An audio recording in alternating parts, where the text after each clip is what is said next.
this year. And today is the last Sunday of May. So I'm going to talk a little bit about the topic, because what we're going to explore is this idea of living a new story. And how do we live a new story? And then we're going to explore the idea of that a new story requires transformation. If I want a new story in my life, I must transform. If we want a new story in the world, we must transform the story that we see and then see it in a different light. So we're going to explore that and then explore your new story, which really wants to be a love story. It always wants to be a love story. And so my name is Frankie Timmers. I'm the spiritual director here at Center for Spiritual Living Morristown, and we celebrate everyone within the sound of my voice, whenever that happens. You can explore our website, which fairly soon will be all updated, and there is also a place where you can give if you so feel moved to support the work that we are doing as a spiritual community. And beyond this community, there's a lot of easy ways to give. We have a little flyer on the back table that makes it even easier now with everything that's available to us, especially since COVID started, right? If you are on Facebook, say hello, bring in a friend, share this page, share the live stream, use the bubbles, ask questions. We're here to interact with you, and we're so glad that you are interacting with us. So we are blessed this morning with the assisting practitioner, Susan Niedt, who's a licensed practitioner in Princeton, and she will share with us a little bit later a beautiful guided meditation, a reading, and a closing treatment. And I'm super grateful for our beautiful volunteers. So let's begin with an opening treatment, which is our word for affirmative prayer. So right here, right now, as we open our minds, our hearts, our bodies, and our souls to the experience at hand, we celebrate a new story. We choose to co-create that new story with our essential nature and from the real story, capital R-E-A-L, from the story of principle, our divine nature, the presence and the power of the infinite intelligence we call God, Buddha, Allah, Spirit, Grace. And so we get to be more present. We get to see in a different way. We get to feel the depth of our existence and beyond.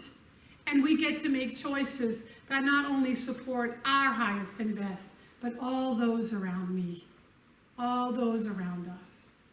And so we are blessed, we are grateful to be together in whatever form that is right now, grateful to be a Science of Mind community, grateful for the beautiful teaching that continues to change lives, grateful for each other, and grateful for the love that permeates all that and then some. And so it is. So, a new story. In 2021, exploring this whole idea of timeless wisdom, visionary or evolutionary vision, we explore a different part of that every month. And in the month of May, that's been Holy, Holy Uprising. Holy with a W, and then Holy with an H.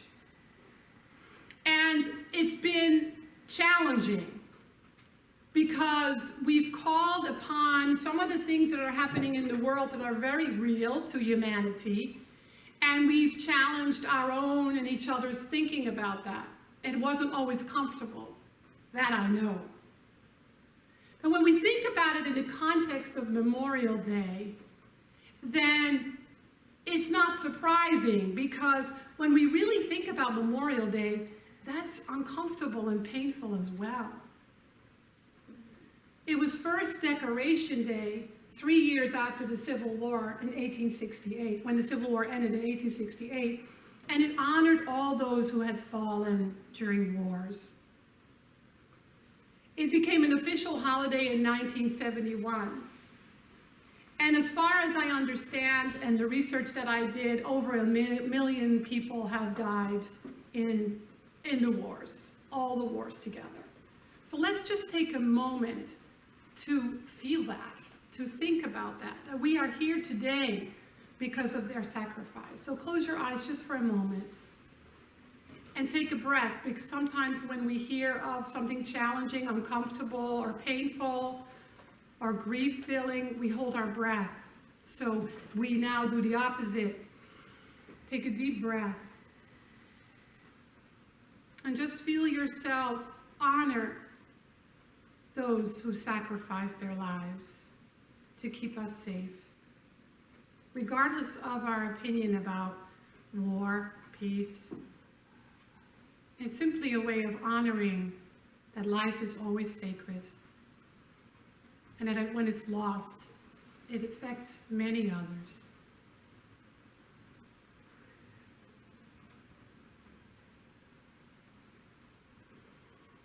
And so,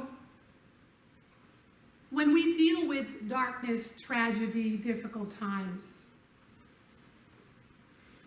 it's really ours to have a greater vision, right? When we're experiencing war or witnessing war, being on a spiritual path means that we have a responsibility to hold a vision for peace, no matter what.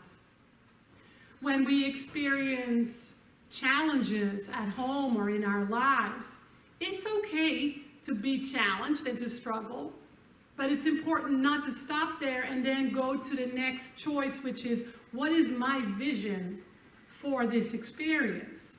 What does the ideal look like? And then we practice aligning ourselves with that clearer vision. We infuse that with our prayers. We reach out for support and help. We might read a good book or go to a practitioner. But we continue to have our greater vision be the direction that we're going into. You might have noticed that I have a different head. Some of you know that what's happening in my life is a healing experience. I'm moving through the experience of dis-ease just so I can hold the vision for greater health and move into the direction of greater health. This is just one symbol of it. Actually feels good. If you want to rub my head later, you're welcome. It's clean. And so this is what I know, that no matter what experience I'm having in my life, whether it's an experience of lack or disease or loss or limitation, it's just the universe saying to me, have a bigger vision for yourself. Where do you want to go with this? And so I'm going to dive into that a little bit deeper, because it's not about denying it or judging it. It's about honoring it so that we can heal. And so healing for us means greater truth revealed. It's just a new way of looking at something. Instead of seeing it in a limited way, there is the invitation of look at it in a more expanded way, infusing it with truth principles. I mean, that's why we're on a spiritual path. Not to forsake the principles that we've learned when the going gets tough, but to be even more committed to those.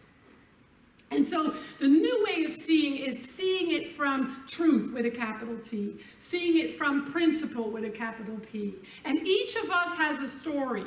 I bet if I ask each of you to come up here and tell your story of forgetfulness and remembering, that you would have at least one, right?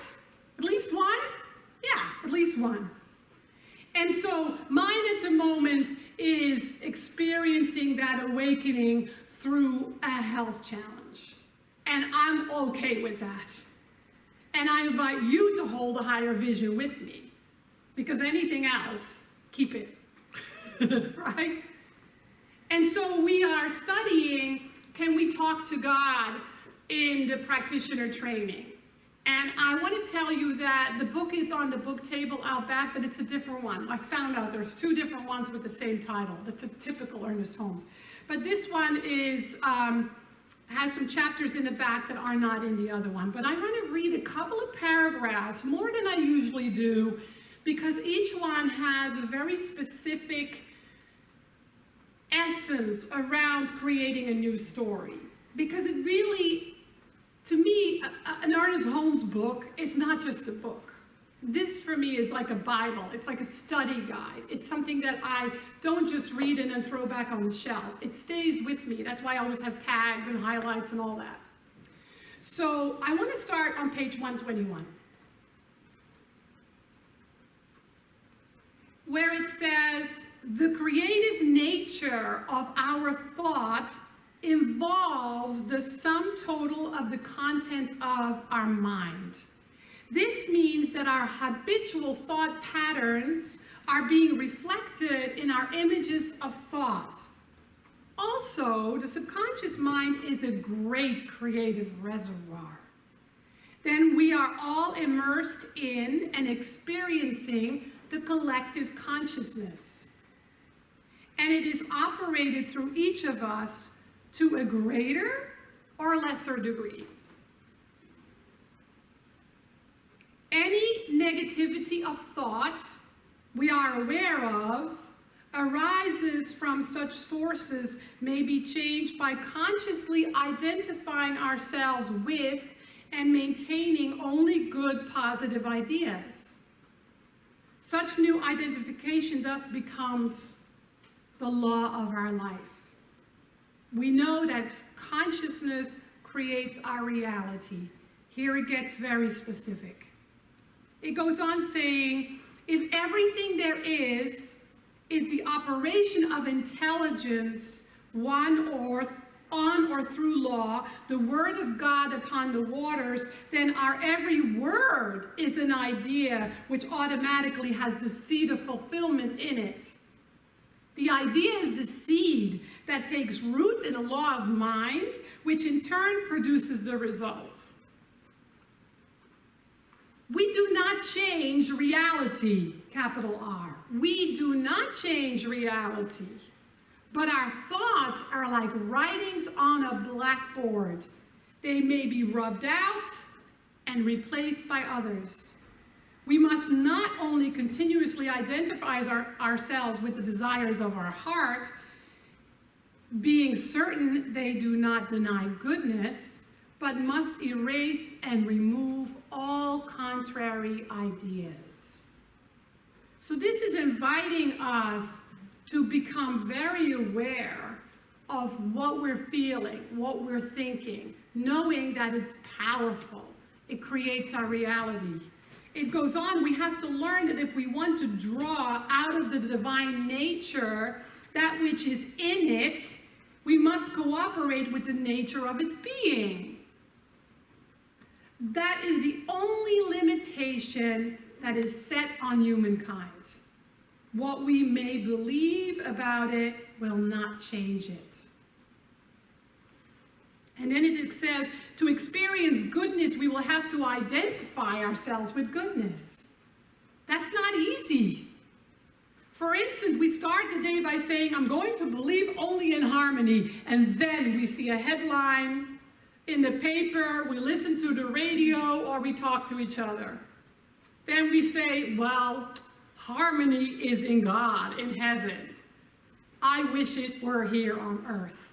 In this way, we separate ourselves from it. Can you see that?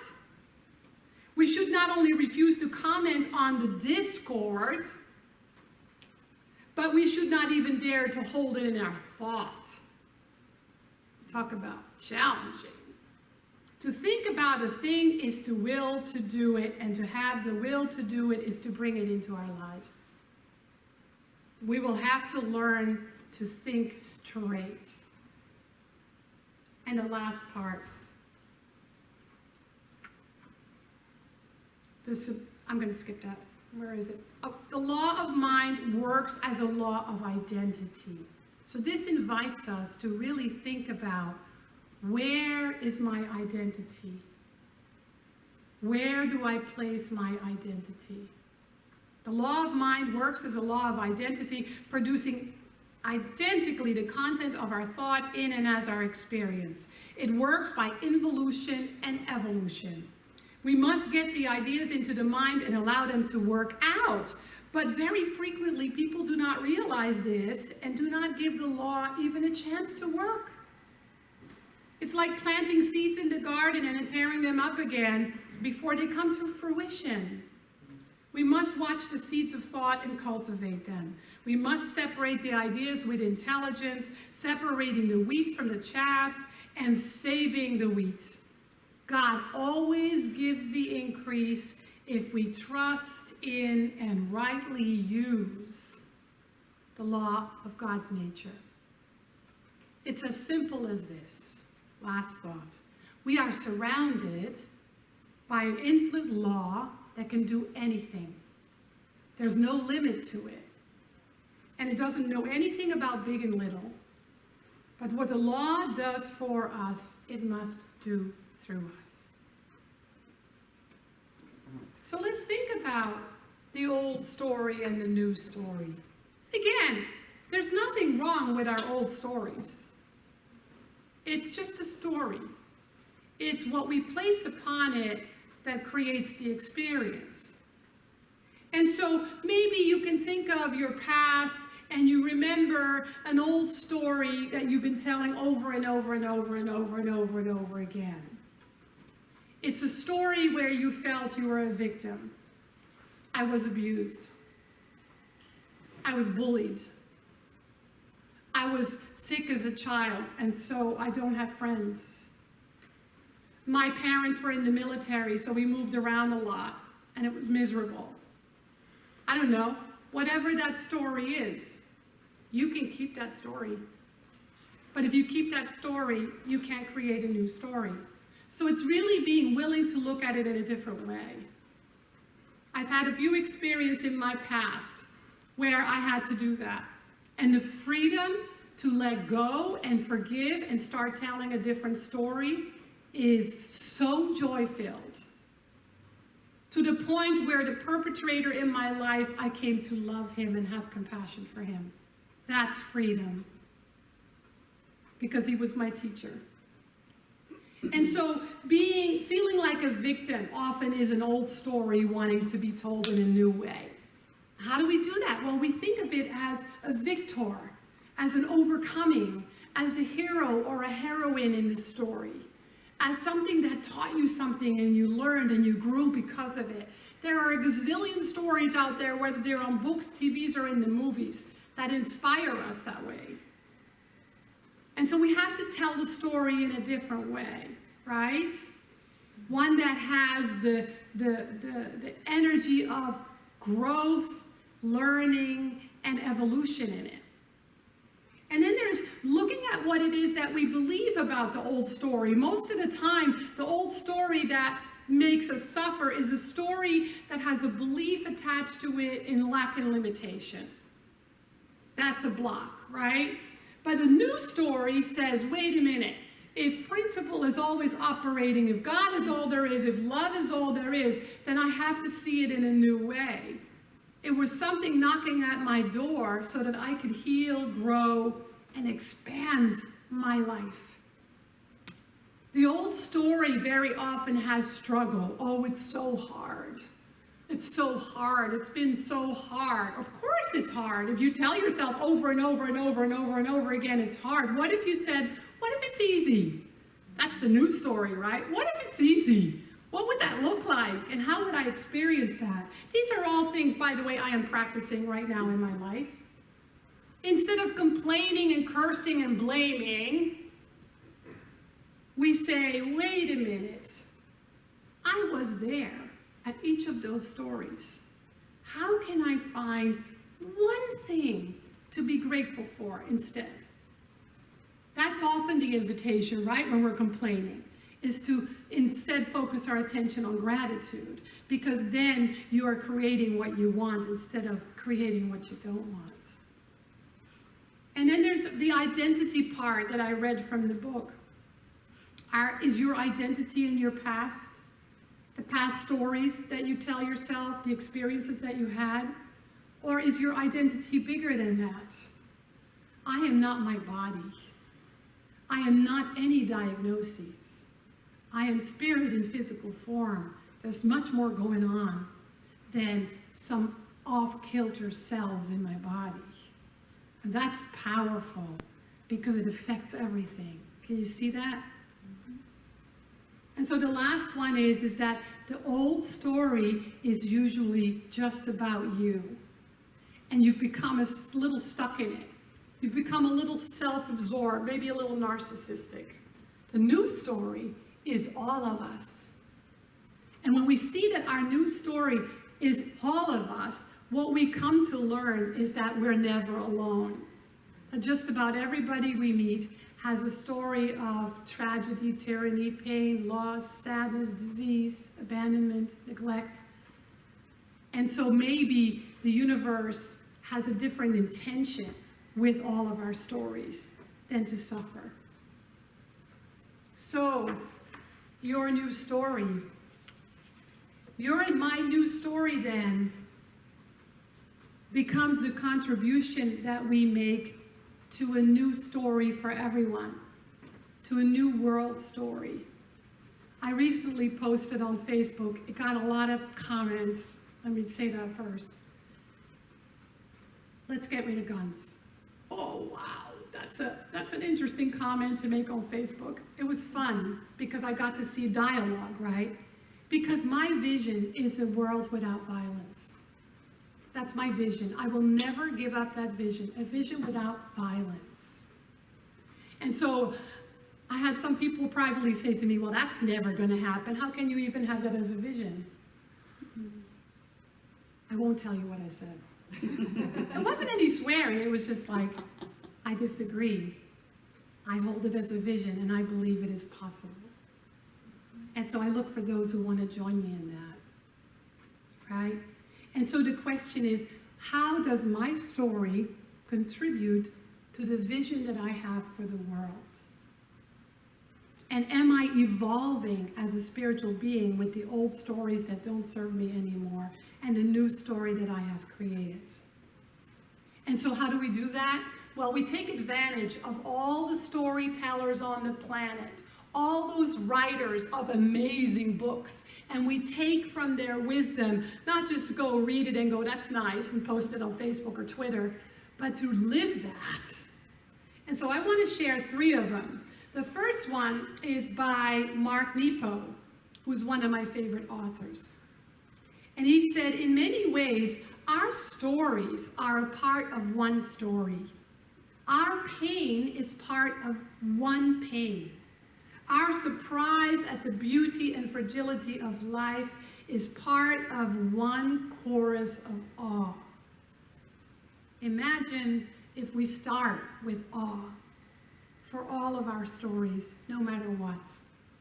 If we remembered that all of life is sacred, and remembering that all of life is sacred creates a whole new story where all is sacred. And then there is Raymond Charles Barker, who I remember being in New York City when I first came into this teaching.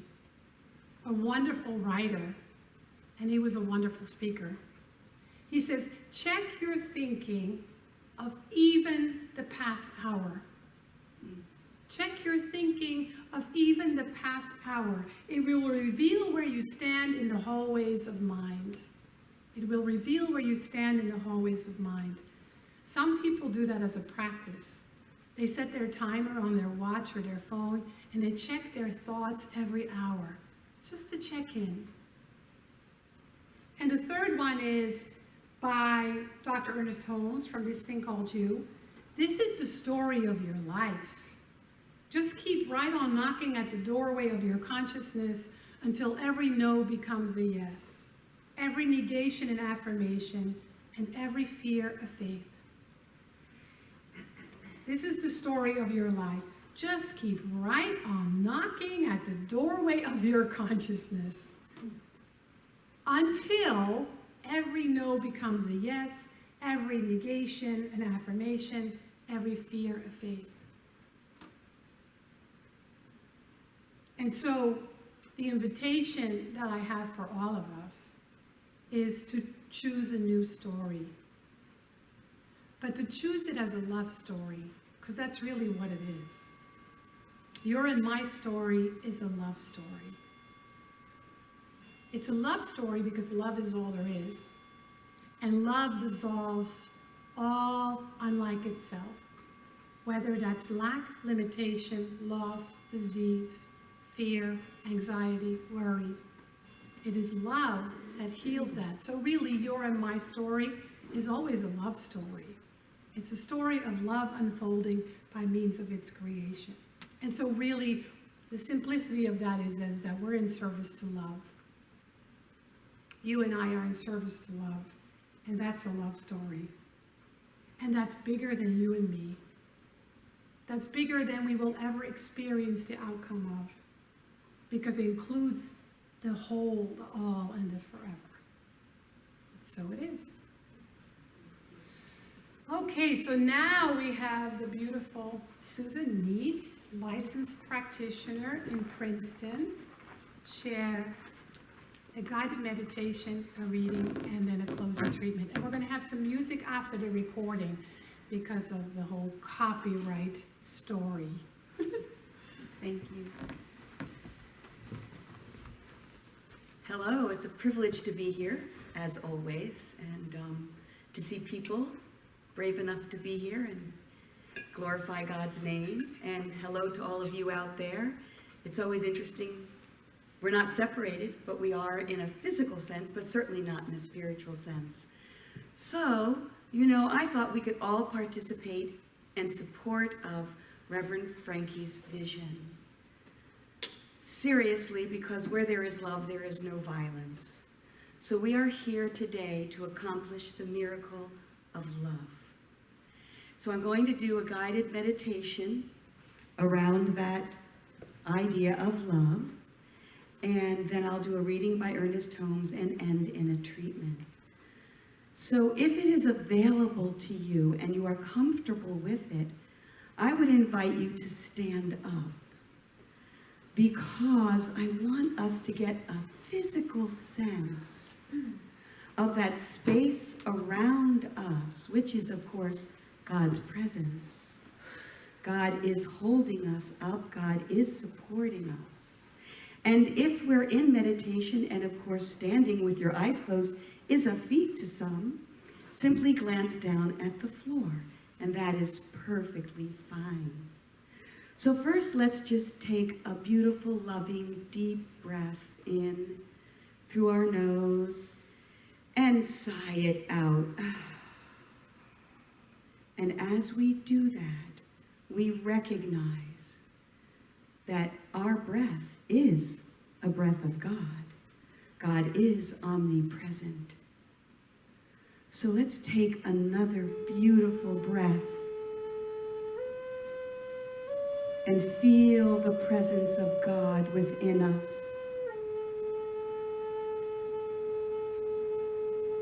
And feel the presence of God around us. As we stand here to accomplish the miracle of love. So as we stand and we feel this beautiful, loving presence, I invite you to put your hands on your heart and know that that heartbeat is the beat of God. For we are God's creation. We are divinely created, and we are divinely maintained. So let that beat expand and feel God's love against your own hands.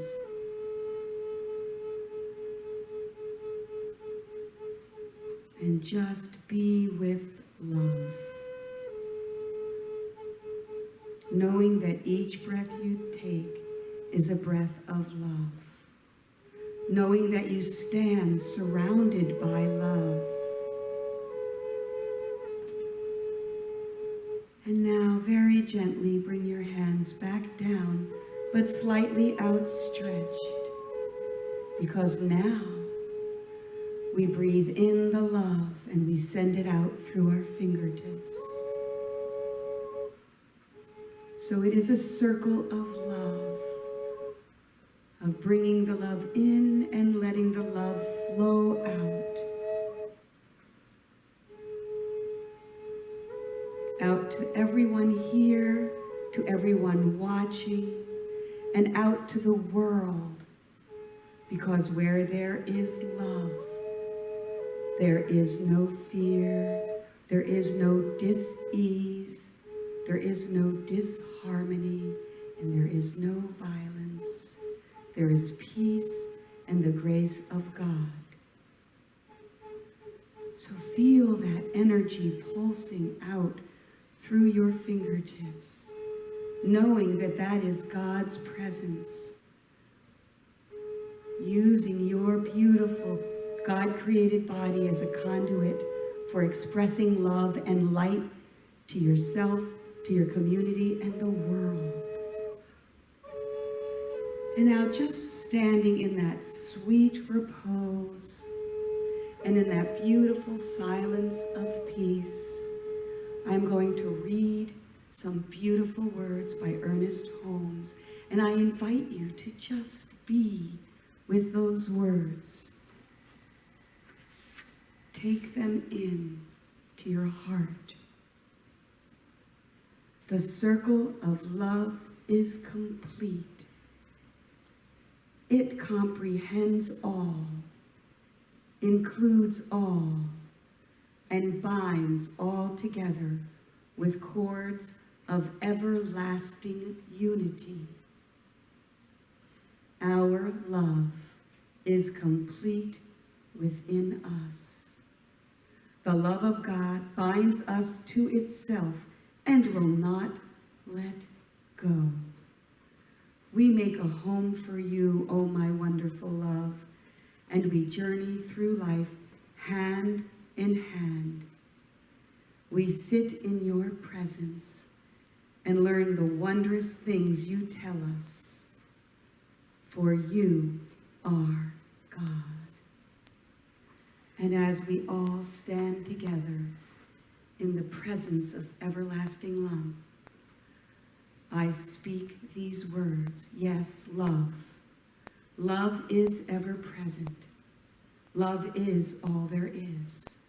And each one here stands in the unity with love. We are bound by God's love. And that love carries us outward. As we leave here today, we shine God's light on ourselves and the world, creating this miracle of love for everyone, accomplishing the miracle of the vision that love is all that is present. We are holding the all-knowing, the all-present, the all-power of God, and therefore the story is changed from one of dis-ease or lack or disharmony to one of grace and peace and love. That is our new story, and we are carrying it forward. We are holding that in our hearts, and our eyes are shining the light of love on anyone that we behold. It is our birthright as expressions of God's divine love. We co-create love wherever we go. And for this, I am very grateful that these words are in the law, and so they are made manifest right here and right now. So in gratitude, I release these words and say, and so it is. Just hold that space for a moment.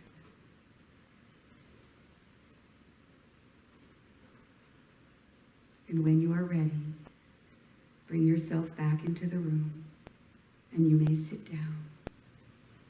Namaste.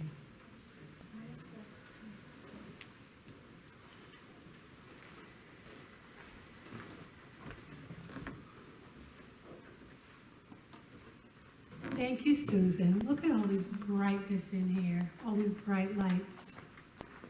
So in closing, we will have some music for you, but after the recording ends, that the June Signs of My magazine is in. I have them up here. If you want to purchase them, you could just get them from me because the bookstore isn't open, but go check out some great deals on the book tables. So there's a circle of truth right after this that we do here in this space, which is really what I've been talking about today, is that if there's maybe an old story that you're ready to change, you can share some of that, and then Susan and I will declare the new story that wants to be birthed, of course with your permission, in treatment. So that's always fun. We'll be right up here. And then every Tuesday night we are doing book group, and that's been really fun. We're reading the Book of Secrets by Deepak Chopra, and that's on Zoom from 7 to 8:30. And then I'm starting a class this week on Thursday called Flourishing. This is a class that I created. It's 5 weeks. It's also based on a Deepak Chopra book. It's called 7 Spiritual Laws of Success. So there is a possibility that we're moving the date, but if you want to participate, let us know and we will give you more information. And then last but not least, on Saturday morning, I'll be at a Zentangle class. If you want to know what that is, grab the flyer. Zentangling is like fancy doodling. And Reverend Alan Vukas from Concordia, Rhode Island Center, he is a Zentangle certified teacher. It's a really fun way to just play and connect with one another. And last but not least, we finally have hot off the press, a Beatleology workshop with Elaine Silver. That happens in a month from today, so just grab the flyer. So we're glad that you are visiting with us today in person and virtually, and we want you to know that every word spoken and the love that we serve is a gift to each and every person. So take what you need, take what you want, and hold it close to your heart as you navigate your way from an old story that maybe doesn't serve you anymore into a new story. And so it is. Have a beautiful day.